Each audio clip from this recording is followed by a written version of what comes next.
Chers amis internautes de Seneweb TV et seneweb.com, welcome. C'est un plaisir de leen retrouver ci seen beneen numéro Sitoé mi nga xamante ni dafay célébrer les femmes leaders, les femmes qui peuvent et qui font, à l'image de notre Sitoé du jour ki nga xamante ni son plus grand rêve c'est de ramener maanaam tous les afrodescendants ñu dellu si fii en terre natale muy Afrique. C'est également l'initiatrice de The Return borom Sen Afrique, Rama Atta Gueye.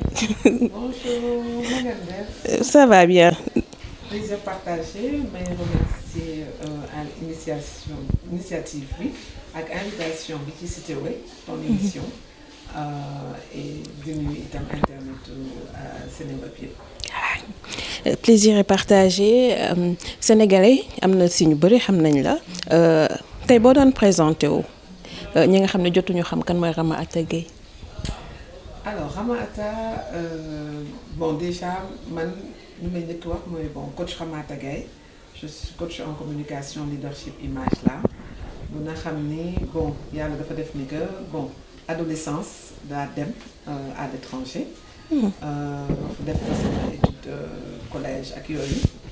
Du coup bu ñu ñibbisee nag ñu am ay rêves. yu ñu partagé comme ni ko Mandela doon waxee. des rêves panafricains loolu lépp ci rêve lay commencer. après nga jug def ay actions. ñu nag mooy kooku mooy Rama Atta Gueye mooy ku na xam ni ci action la gën a nekk ci loolu la ñu defee Sen Afrique acteur de développement sur la scène africaine. ñu na xam ne mooy mouvement bu ñu yore association bi. mu def The Return parce que man je suis coach en communication leadership image. am benn programme bu tudd vent émotionnel bu na xam ne c'est basé sur la culture noire la psychologie émotive et le Coran. donc ñu koy jàngale déjà personnalité politique yu publique wu àddina bi. ne woon nag il faut que ñu sukkandiku itam suñu dëkk parce que fii la ñu am. bien sûr kooku mooy Rama Atta Gueye en fait. The Return mu nekk lan. The Return comme ni nga ko waxee rêve bu na xam ne mooy ñëpp dellu si waat dellu si Cheikh Anta Diop li mu waxoon ak boole itam suñu penseurs yi daal. président Senghor. loolu ñooñu ñëpp ñoo indi The Return nag The Return moom liggéeyu ñëpp la foog naa. mooy dellu si. dellu si comme ni ñuy waxee soo demee te xamatoo fi nga jëm. da ngay dellu si fi nga jógee. dellu si bi nag yàlla def ni que itam mu nekk suñu moment Afrique.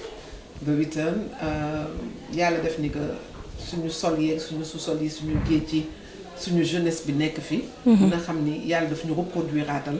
pour que ñu defaraat suñu àddina fajaat yu ñu amoon yëpp moo indi le pansement psychologique bu ñuy def Gorée chaque année. nga ñëwoon fa déjà yow participer nga. bu na xam ni dañuy fermer la porte du non-retour à Gorée avec notre ambassadeur le conservateur Éloi Coly ak maire de Gorée Augustin ak ñoom Lamine Gueye ñu fermer la porte du non-retour de la maison des esclaves. muy pansement psychologique ndax faj la. parce que man je suis coach en psychologie émotive donc le fait que ñu ñëw dellu si afrodescendants yi dellu si tëj buntu bi. ne tëjal leen ko seen comme ni ñu ko defee woon daaw ak ren ak daawaati géej ne tëj nañu buntu suñu ay malheur buntu bi ñu ne woon ni que dañuy dem te dootuñu dellu si ñun tëj nañ ko définitivement. donc wax nañu non parce que il faut savoir dire non. ne wax nañu non c'est ni que duñu tekki. léegi tekki moo des si ñun donc pansement psychologique moom la ñuy def chaque année. après nga fekkee woon que ñu sol en blanc ren nga gis ni que ñu fekkee fa yu jéggi dayu sax. nit ci jooy si lu bëri même waa Sénégal parce que xamuñu woon histoire bi. bi yoon nag waa Sénégal ñëw à 200 personnes wala 300 ñëwoon jàppale si afrodescendants yi ñu nekkoon à Gorée à plus de 400 personnes ñëw jàppale leen afrodescendants yi ñu tëj seen porte boobu nga gis ci sax ñu nga xam ni que ay waa Afrique lañu ñu ci doon daanu rab. waa Seneweb sax jël ngeen ci ay images.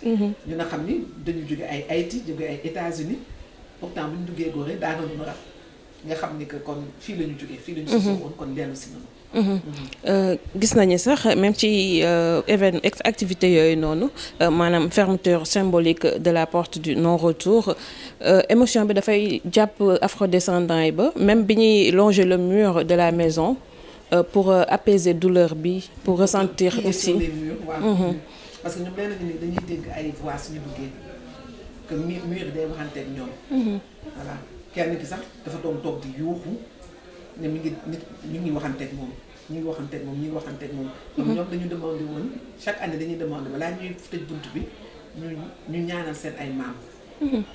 ñi dee ci biir maison des esclaves du monde bi yëpp ñi préféré tëb ak ñu nga xam ne dem nañu nekk ay esclaves ba ñoom ñu nekk seen ay sët dellu si donc vraiment dafa nekk lu nga xam ni moment bu diis a diis la si ñoom mais bu nga xam ne suñ ci génnee Ari Rosal mag démb rek mi ngi may woo moom moo doon fii su daaw bi yaa ngi woon ak ñun Fatima dafa ma ni mu ne ma déjà livre bu mujjoon bind bu ñu publié woon noonu il n'est jamais trop tard pour naître bi daf ci cité woon The Return cité woon ñu ci Sénégal ne moo changé vraiment àddina woon ren il y a 2 jours démb pardon il y a pas 2 jours 24 heures mu woowaat ma ne maa ngi nii génne naa sama livre bi bu bees bi te on vous cite beaucoup dessus donc il faut que ma yónnee ko waa Sénégal ngeen lire ko parce que cité naa si parce que dafa changé seen àddina ñoom ñëpp suñu ñëwee dañ lay démb rek maa ngi malheureusement on n'a pas la peinture mais su ma amoon peinture bi su ma kenn mënoon jox peinture bi ci biir affaire bi dinaa leen ko wan mu xam ni que peinture bu nga xam ne benn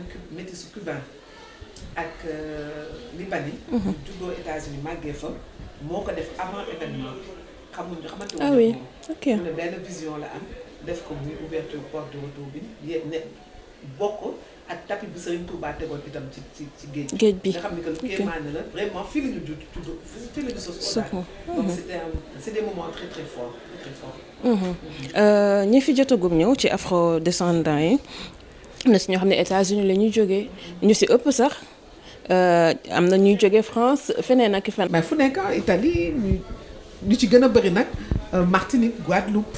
ren par exemple haïtiens yi ñoo fi gënoon bëri ñoom sax ñoo def guidé bi prière bi ak drapeau Sénégal ak drapeau Haïti. parce que ñoom ñoo doon l'année ñoom seen année la woon en fait ñoo fi gënoon bëri ren mais fi nekk la ñu jógee vraiment fu nekk ak ñu nga xam ni ay africains lañu. Sénégalais wala malien wala ivoirien yu nga xam ni dañu juddoo màggee étranger. xam nga ñooñu tam benn lañu. xamuñu fi dara donc ñoom tamit dañuy ñëw. ñi fi jotagum ñëw est-ce que après aventure boobu y en a qui ont décidé de venir s'installer peut-être au Sénégal wala beneen pays de la sous-région. ñi xam ne Afrique. dañu def le prix Léopold Sédar Senghor bu ñu jox ay valeureuses femmes. parce que en général ñun The Return góor yi la ñuy célébrer. moo tax suñu grande soirée yëpp celebration of the black male la. parce que histoire bi daf ñu wan ni que Afrique mosuñu am problème féminisme. on a été célébré depuis l'Égypte et plus récemment depuis la charte du monde. la jigéen góor bu ñu tekk ci kaw. ñu am ay sociétés matriarcales am la première reine noire. première reine bu jiite at dëkk ci Afrique la njëkk amee. donc comme ni ma leen di ko waxee féministes yi nag dañ may dóor nee naa leen li business wu waa Europe la ñu du suñu business. donc loolu moom je tiens à le dire parce que ren dañu jox le prix Léopold Sédar Senghor femme noire femme africaine bi muy tagg jigéen bu ñuul di tagg yaay. donc ñu jox ko mooy le prix de l'inspiration féminine africaine ñu jox ko ñu mel ni Safari ñu nga xam ne elles sont ambassadrices. ñu jox ko ñu mel ni Marianne Niox artiste. buy def liggéey bu jéggi dayoo nga xam ne du sénégalaise ñëw fii. installé wu di def liggéey bu jéggi dayoo ci banlieue beeg ñëpp. ñu jox ko ku mel ni madame Samb ñu jox ko ñu mel ni ñu jox ko itam ay afrodescendants. yu nga xam ne nag dëgg xam du dañ leen xam moo tax ñu jox leen ko. ku mel ni Carmela Chaco xamuñu ko dafa ñëw pour ñibbisi. bi mu ñëwee pour ñibbisi ñu am nañ ci ñu bari ñu nga xam ne dañu ñëw pour ñibbisi. toog. do the return pour ñëw pèlerin ñibbi. non dañu ñëw pour ñibbi si toog. on en a beaucoup yu nga xam ne ils sont maintenant au Sénégal ñu ñëw dëkk si barrage linguistique ou pas. dañuy jël ay cours de wolof. gis ngeen ko ci musée de civilisation noire. muy làkk olof. dañuy préparer wu à l'avance sur internet. ñu jël seen ay cours wolof. moo tax c'est pour dire. à l'état du Sénégal que la langue lañu doon wax ni que anglais bi dafa nekkoon blocage amatul blocage boobu ñoom dañu jël seen ay cours avant. et cette dame bu ñu gisee effort yi mu def yëpp te day def ay film un peu fale en Allemagne ñu ne pourquoi pas ne pas wane ni que lii mun na nekk itam. ñu joxaale ko prix bi moom tamit. mooy li may wax xamuñu lu muy def réellement mais actam tax na ba ñu célébrer ko moom tamit ñu célébrer nag ay nit yu nga xam ne ñun nag dañ leen xam. muy mel ku mel ni ministre Khady Gaye beneen Gayeen xam nga nee nañu jigéenu Gayeen ministre de la culture oui des sports et de la jeunesse. ñun moom jigéenu Gayeen yi moom dañu xam ne ñun ay xeexkat lañu. góoru jeg Gayeen dafa du mais jigéenu Gayeen moom xeexkat la ñun on est toujours sur le terrain à fight. Et bon on a pris des femmes comme ça yu nga xam ni joxe nañu wane nañu déjà lu ñu mun ba seen mënoon ba pare. Donc par rapport à ça loolu mooy indi en fait mooy lu ñu doon wane ni que loolu la ñuy wane vraiment jigéen yu jàmbaare. jigéenu jàmbaare ba pare jël itam les femmes malentendantes. ku ci mel ni Aïssatou mu leen yore. nga xam ne dañu bokk ci Senafrique acteur développement sur la scène africaine yi. ma leen di remercier parce que def nañ bés boobu defar nañ ma fa lu nga xam ni jooy sax def nañ ko fa ñëpp a jooy. C'est le groupement des femmes malentendantes mais Mami leur présidente bu nga xam ni itam kooku itam foog naa Sitoé la. Sitoé dëgg ngoog parce que malgré leur handicap dañuy jaay dañuy produire on les a formées elles font des choses extraordinaires. ba pare def lu nga xam ni kenn ñeneen ñi defuñu ko. mooy ñëw nañu cotiser ñoom ñëpp elles sont 10 000. cotiser ñoom pour te dire que bëri nañu Sénégal benn jot indi seen enveloppe ne ma dañ ma ko jàppale en tant que beneen jigéenu xeexkat. te pourtant association bi da leen di jàppale ñu ñëw indi seen wàll ci xeex bi. nga xam ni que ñooñu moom vraiment li ñu def moom saa yu ma ciy wax sama yaram day daw parce que elles ont lu nga xam ne ñeneen ñi defuñu ko.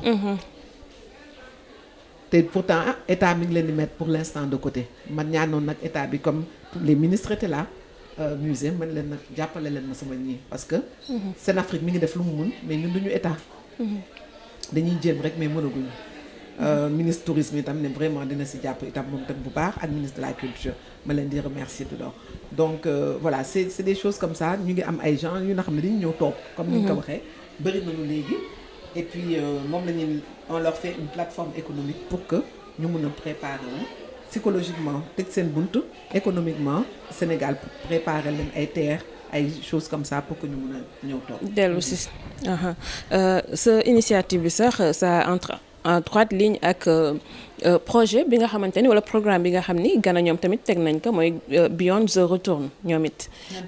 Ghana waaw oui gouvernement ghanéen dañu teg ñoom it programme bi ñu tuddee Beyond the Return ñoom tamit pour afro-descendants yi ñibbi si ba Stevie Wonder sax gis nañu amoon na passeport ghanéen. léegi il est citoyen ghanéen. loolu la di Fatima en fait ñun depuis 4 ans on se bat mais comme ni may waxee nit yi. même ñi ñëw ñi laaj sànq rek yaa ngi taxaw sama manager fii bi di la wax ni que y a des gens qui nous appellent même pour utiliser les images pour les films ñuy ñëw ñu bëgg ñëw ñibbisi ñu bëri. mais mënuñu leen gérer ñoom ñëpp ñu bëgg ñëw pour événement bi. on a Howard University ñoom ñëpp dañu bëgg ñëw pour événement bi mais may sant yàlla parce que Adama Ndiaye notre lauréat Swift Move bi le DG de l'ASPT oui. ñëw bi yoon nag jàpp si nañu teeluma ko yëg parce que maa ngi doog di ñëw au pouvoir mais lu bokk sama programme la ba def ñu que The Return nekk destination Sénégal pour le côté artisanal de luxe pour le côté aussi retour. Et man ñëw nag indil ñu sous son staff ñu jàppale ñu au niveau du protocole parce que dafa ma ne lan moo la manqué ma ni ko amuñu protocole bu ñuy état bi jàpp si comme ni Ghana def. ñu ne ñu loolu changé na te effectivement ku ñuy tuddee Black muy ki DG wu Grand Théâtre bi mu nga xam ne on a fait la co-organisation wu Black Excellence bi Celebration of the Black Male bi. mu nga xam ne fekkee ngeen ko Seneweb dimanche mu ne ma ñun dañ ciy taxaw bi yoon. ñu signé ak ñun ay convention ne ñun bi yoon dañ ciy taxaw. parce que état bi yoon daf ciy nekk dëggante Njaay parce que ñu ngi leen di woo ci àddina bi yëpp di leen féliciter. ñu ngi leen di woo ci àddina bi yëpp ci ay conférences. vous n'arrêtez pas donc vous vendez le Sénégal. vous montrez le Sénégal lu mu mun te yaa ngeen di jubóole Sénégal ak ses afro-descendants donc état bi normalement fu mu nekk nii dañ ciy téye réellement def nag jéem a jéggi dayoo def lu gën a jéggi sax lu waa Ghana def. parce que on a beaucoup de personnalités publiques yu nga xam ni aux États-Unis yu nga xam ni demandé nañ ñu nationalité. am na la famille de Mohamed Ali pendant combien d'années ils ont tout fait pour ñëw en groupe. mais mënuñu leen jël en charge. ñoom ñëpp donc xam nga yooyu yëpp parce que on est juste une association. c'est benn Rama Ata moo am cabinet kevorewam di xëcc benn Fatima am astock dóoram muy dóor xëcc donc on n'a pas ce truc là bien qu'on fait un truc étatique. Massamba docteur Massamba Gueye qui fait partie de nos ambassadeurs ba ki dem daf ma doon tooñ bi muy def son truc pour compte bi muy def à part de ma fille Grand Théâtre mu ne ma Rama pare nga yaa ngi fay say bopp. dañ ciy reetaan léegi parce que on est des acteurs de développement. On va continuer le combat. Mais c'est vrai que su si état bi jàppoon comme Ghana wala comme Nigéria bon fu mu nekk nii on aurait eu au moins 10 000 personnes yu nga xam ne annuellement dañuy ñëw pour The Return. Mais ñun on peut pas les prendre en charge on peut pas gérer ça même au niveau sécurité c'est trop difficile. Oui gëm naa ne sax état bi dina si jàpp. parce que c'est voilà c'est une initiative très noble. Ça vend le Sénégal ça vend l'Afrique également. Même le secrétaire d'État ministre Bakary. Itam il est venu même faire le point presse moom tamit vraiment il daf ci jàpp itam. Vraiment en 2 semaines 3 semaines ils ont fait un travail formidable. kon la prochaine édition moom macha allah. nañ bàyyi ñëpp ñëw rek àddina bi yëpp ñëw. ñëpp daañu ñëw nan nga xëyee rek jël initiative bi lan moo la motiver. pour The Return. oui. orphelin yi. Ce week-end, comme nous l'avons dit, on a fait la pose de la première pierre, mais remercier le maire de Popenguine, le maire Abbas, qui a fait un travail extraordinaire à Popenguine. Nous avons accueilli vraiment la population de Popenguine. Merci pour samedi, parce qu'on faisait là-bas la pose de la première pierre de Sen Africa House Orphanage.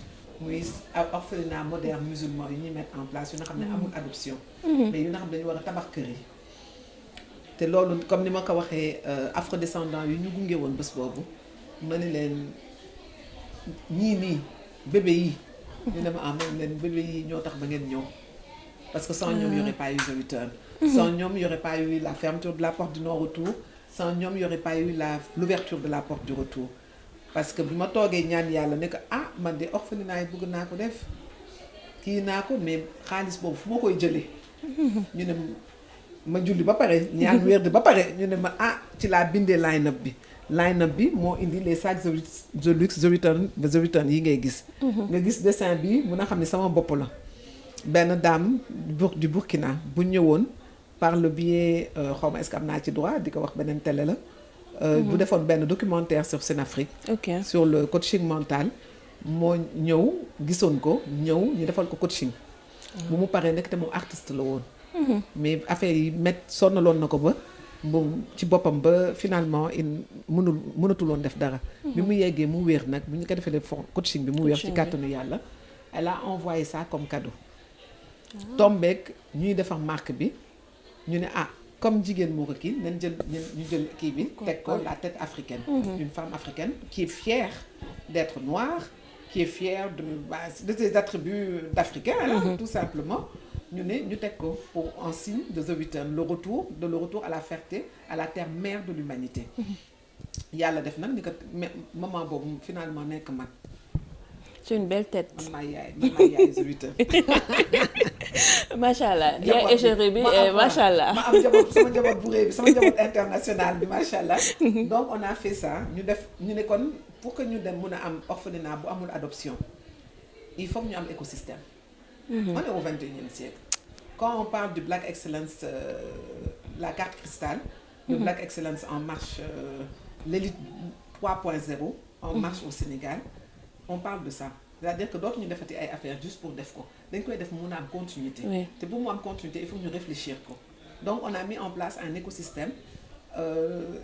Le Grand Théâtre a bien voulu, en co-organisation, nous mettre aussi l'espace The Return Marketplace buy wane les efforts des afrodescendants, les efforts des gens yu nga xam ni dañuy réussir dans le côté artistique di ko def. Donc on a fait ça qui nous permet d'avoir un écosystème. Comme on était dans l'élite, on a fait des sacs de luxe, ay bijoux, ay yére, ay Yacine Diop buy def Yatitude bi une marque de sport, Blue pour les marques d'habits, Marisma une jeune dame aussi qui fait des habits, des petites robes.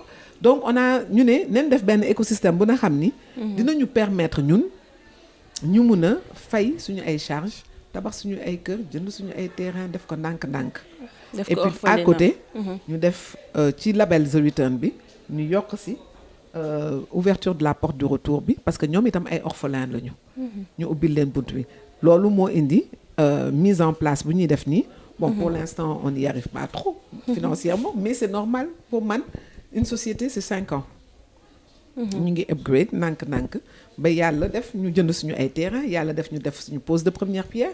Année prochaine incha allah ci kàttanu yàlla avec l'aide de Dieu et du prophète sallallahu alayhi wa sallam mais bi da ngeen di ñëw pour ouverture bi. ñu couper le ruban ubbi. incha allah avec l'aide de Dieu et on est dessus.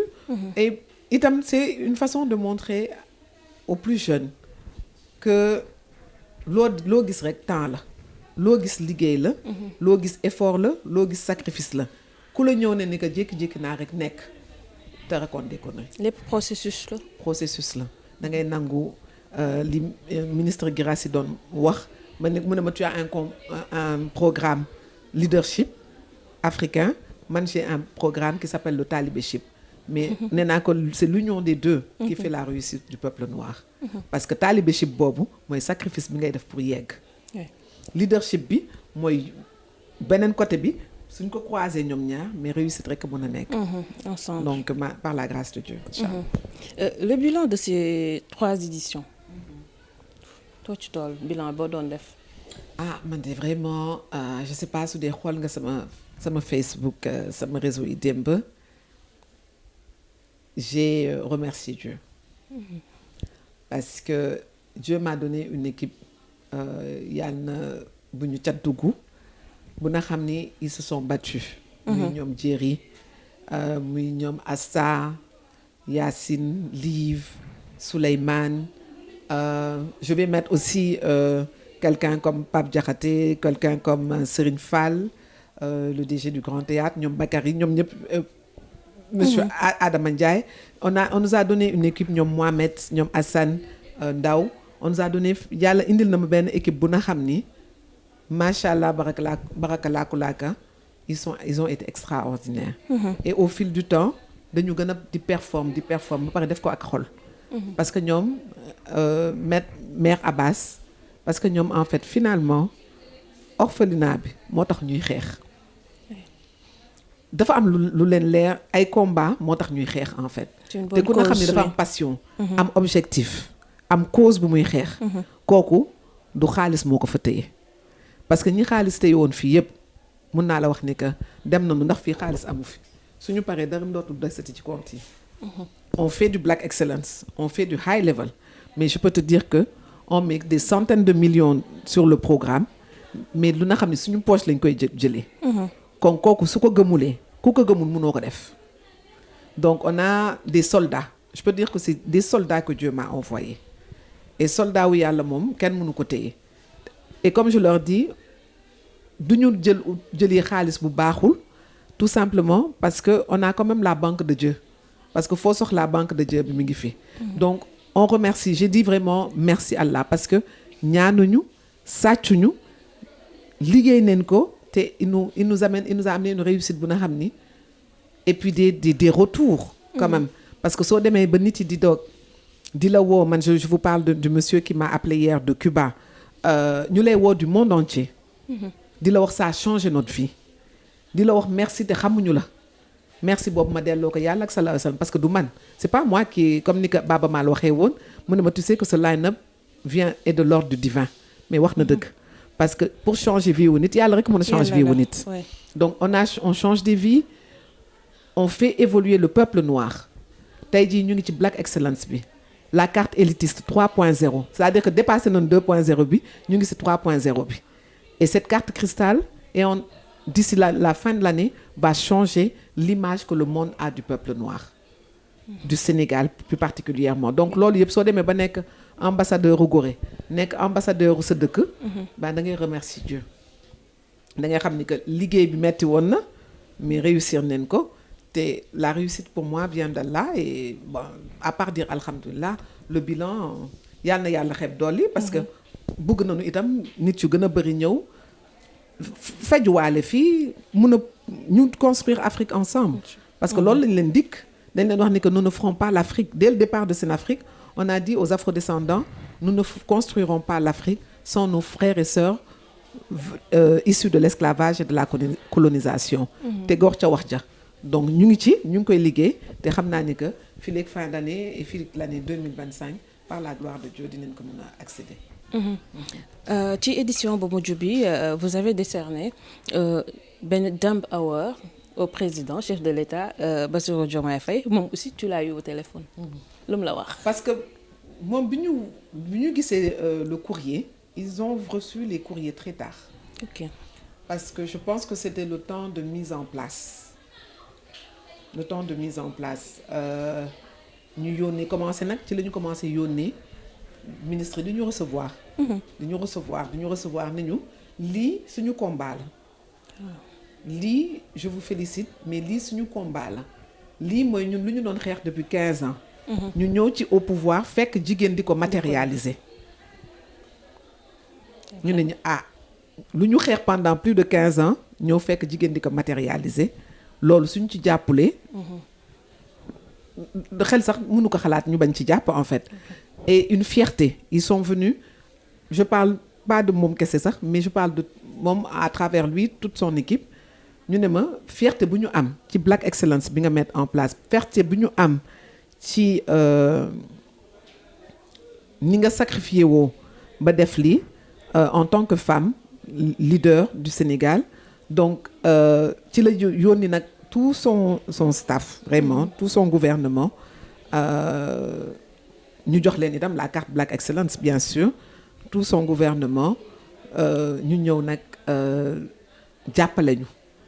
ne ñu kenn ki daf ma woo sax je xaw ma est-ce que on peut le dire ou pas benn simis mu ne ma daf ma ni le président m'a demandé explicitement de m'occuper de vous.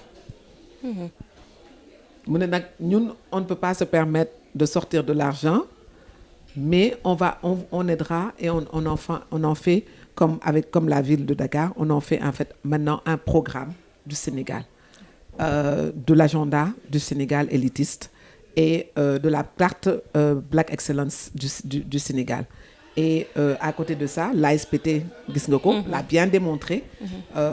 Ils ont fait un travail extraordinaire que le président leur a demandé de mettre en place et je les félicite au passage parce que franchement en si peu de temps faire un beau travail comme ça venir en aide à ce point-là félicitations.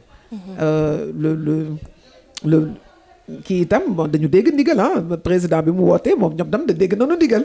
parce que parce que le DG du Grand Théâtre qui est en organisation sur le Black Excellence. ma ne père daal su ma yónnee on est obligé mu téye sama loxo. alors là ma mel ni benn xale ministre bu nekk ma dem toog mu ne waxal lu ñu la wax loo. c'est pour la bonne cause. Voilà ça faisait plaisir parce que xam ni que déjà ngay def dara bon jiitu dëkk bi ne la merci. loolu moom amul fay. c'était beaucoup de douleur parce que c'est beaucoup de sacrifices mettre tout ça en place. L'association et tout ça mais reconnaissance boobu rek vraiment amul fay te chaque jour ils ont tous été présents loolu moom ku ñëwul le vendredi ñëw nga le samedi ku ñëwul le samedi ñëw nga le dimanche loolu moom pour man vraiment amul woon fay vraiment mais je remercie le président pour ça et le premier ministre qui a fait vraiment appeler aussi Maître Saïd. Voilà pour récupérer d'ailleurs sa carte Black Excellence. yu nga xam ni bon si on me donne la possibilité je vous la montrerai. Pour que ñu commencer à exécuter l'élite noire 3.0. l'élite noire gis nañ ci ñun tamit suñu PDG. le patron de Seneweb. bu ñu waxee excellence Seneweb si lay bokk parce que on est pionnier et toujours leader comme on dit. gis nañ tamit Guirassy ak yeneen kàngam. on a quand même on a des gens quand même extraordinaires. Sénégal ñuy nëbbatu nag. ñuy nëbbatu ma ne leen nag léegi dañ ngeen di bàyyi nëbbatu bi. je le dis parce que ñun Sénafrique lu tax ñu leen di siiwal c'est que on cherche des rôles modèles. oui ñu nga xam ne xale yi dinañ mën a ñëw toog waxtaan ak ñoom. invité nañ ma ci ay plateau chaîne net yi ma dem ne leen lu tax ñu jël Salam c'est pas un hasard. moo dàq nëbbatu nag. soo gisee suñu teaser bi da ngay xëy ba sonn. ni Seneweb fesee moom fesewu ko noonu. non nëpp moom kay c'est le contraire day nëbb xoolal bi ñu def teaser bi. Rama. Alors vraiment ma koy remercier Salam parce que il a fait un travail extraordinaire. ma xam si dara nag parce que gis nga nekk à l'étranger di teg dara en Afrique ba mu marché c'est que tu as fait beaucoup de sacrifices. Les gens ne peuvent même pas s'imaginer yan sacrifice yan nga def pour yegg fi nga yegg. parce que suñu xamoon tiers bi sax duñu mës a dugg. tiers bi laa wax de duñu mës a dugg. te je le félicite parce que il a souffert pour mettre ça en place. et pourtant waxewu ko fenn il a gardé sa dignité africaine. te loolu dama bëgg mu dellu si waat fii téye leen seen dignité africaine xeex leen xeex yombul gagner guerre lépp guerre la ci àddina. loo am rek da nga ko xeex ba am ko xeex yombul nen bàyyi joytu bi te tourner ci liggéey. moo tax may pousse ces rôle modèles ñu wax lan fan la ñu jaar ñu wax nit yi koo ci wax daf lay wax ni que prix bi amul pay si man. oui. parce que prix Dambe Award Dambe c'est la boxe africaine le spirit ñu jëloon ci Mohamed Ali mooy le spirit Mohamed Ali jabaram taxawuñu depuis le départ. voilà Kalila Ali di ñu taxawu depuis le départ ma koy remercier au passage parce que dañu doon wax ni que dafa doon def Dambe la doon boxam Dambe la woon sans pour autant mënoon ñëwoon Afrique. muy retour bu ñuy wax noonu return bu ñuy wax noonu ba pare mais kan moo gën a mun a xeex que Mohamed Ali ndax ku xeex état bu injuste. mais c'est normal que tey jii ñii ñu choisir ñu def leen fii award parce que Salam s'est battu. Salam s'est battu amul kenn ci suñu award yu na xam ne xeexuñu. amul kenn ci suñu award yi yu na xam ni c'est pas des gens qui ont combattu. ñoom ñëpp combat moo leen indi fu ñu nekk. et parce que tenir la batte depuis 99 ba 2024 c'est pas évident. ah oui. ah mais j'en sais quelque chose. c'est pas je donné. suis présidente d'une association je peux te dire que des fois su ma amul woon mbooloo ci ginnaaw damay bàyyi. soo amul njàmbaarte doo toog. non c'est trop dur. c'est trop dur et je le dis j'ai pas honte de le dire ni Wally Seck doon wax première fois bu ñu defee lancement au Sénafrique bi au Grand Théâtre mu ne yenn yi wax ko c'est pas wanewu c'est dooleel yeneen xale yi. ñu nekk ñu la gën a ndaw pour que ñu xam ni que lii xeex moo la fi indi. ku la wax ni que xeexul mu ngi lay raconter n'importe quoi c'est pas vrai. surtout fësal leen dafay baax dafa mel ni concept citoyen bi parce que comme on dit la nature a horreur du vide. ñi nga xam ne ñoom ñoo war a wax ñi nga xam ne si ñoom la ñu wax jël exemple bu ñu waxulee. ñi waroon noppi ñooy wax. Fatima, tu as raison. Voilà. Ça fait partie du pourquoi. parce que des gens regarde c'est des gens qui se cachent. c'est des gens que ñoom bëgguñu ñu xamal leen ñoom dañuy def parce que dañ ko gëm. moi j'en ai un qui me dit Serigne Fall me dit non Rama man soxluma ñu may wane neen wane Grand Théâtre ma ni ko non soo waxul fi nga jaar ba yegg fii est-ce que nit yi xale yi dinañ ko mën a def. duñ ko mës a mën a def c'est pas possible. ma ni ko il faut nga wan leen itam la possibilité na fan nga aw dara yombul. yëpp xeex la il faut que les gens sachent que c'est un combat. Salam il faut mu jël micro bi wax il n'aime pas ça. Salam il faut mu jël micro bi wax. Président il faut mu jël micro bi wax keneen mun na il faut ñu jël seen micro wax man mi sama bopp ça n'arrange pas Afrique la ñu nekk cat bi dafa bëri xam nga mais tu es obligé parce que si tu ne le dis pas dañuy foog ni dafa yomb. oui résultat bi rek la ñuy gis. c'est vrai résultat la ñuy gis ne dafa yomb ci yow. alors que ils savent pas sama équipe comme je le disais tout à l'heure am na kenn ku ci dugg ren ji dama leen delloo njukkal parce que dañu sonn. Ils étaient même tous malades. Pour te dire que c'est toute l'année qu'on travaille. dañuy dem toog di feebar ay jours ay semaines seen parents yi moom xam naa nee nañu coach Rama Atta sama suñu doom yi. mais j'ai des guerriers je le dis je les félicite. et puis je suis difficile je suis perfectionniste je te dis ay xeexkat lañu ay soldats laa yore yu nga xam ni ils ne lâchent pas te Salam il te dira la même chose c'est des soldats que j'ai qui ne lâchent pas. parce que mu neex mu naqare ils sont à côté de toi. La majeure partie des gens su naqaree dañuy dem. on a beaucoup de gens qui ont quitté le navire mais ñu des ba ñu yegg fii. ba àddina di tudd Sénafrique ba àddina di tudd The Return ñooñu jàmbaar yi ñoo fi des. Comme disait Dadju, l'équipe de départ n'est pas l'équipe d'arrivée. Jàmbaar yi ñooy toog. te jàmbaar yooyu dañu war a wax. Parce que ñooñu la ñu war a déglu comme tu le dis c'est eux qui doivent parler. C'est ce qui va porter ses fruits. Voilà boo amoon maanaam bu ñu ko tënkee The Return gis nañu aussi ngeen di def enchère vente aux enchères te fonds yi ngeen di am ci orphelinat moderne boobu la jëm. fonds yi dañu waroon am finalement dañ ko def tuut. mujju leen am loo fonds yi. non on n'a pas pu parce que dañ ko def en fin.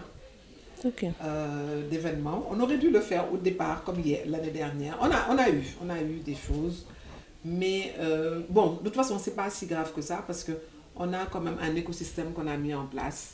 C'était pour montrer un écosystème de l'homologué. On a un écosystème qu'on a mis en place qui fait que, quel que soit X, man amna yaakaar ni que construction bi moom day am moom ci kàttan yàlla da koy tabax. Parce qu'on a déjà mis en place l'écosystème, il fonctionne. Et il fonctionnera encore et encore, Inch'Allah. Je suis confiante parce qu'on a une équipe qui travaille, comme je le disais. dañuy ay jàmbaar lañu ay liggéeykat lañu donc ku liggéey am réussite. D'accord loolu laa gëm. orphelinat bu toll nan bu mel nan ngeen bëgg taxawal.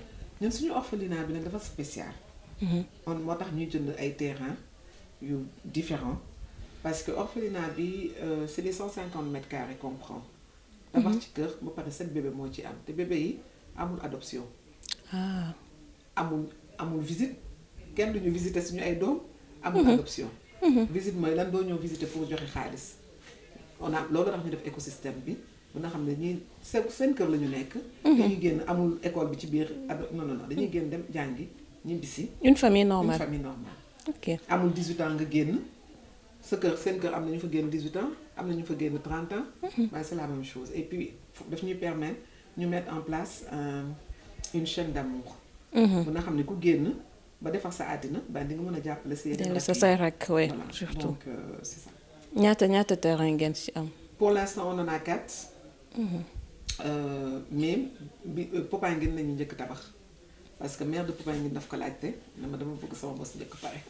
Macha Allah maire Abbas moom daf ko xeex et vraiment merci encore à toute la ville de Popenguine vraiment dañu defal accueil bu na xam ni vraiment ak zikkër yeeg yëpp ñu bàyyi ñu benn vraiment c'était vraiment extraordinaire. Merci pour tout.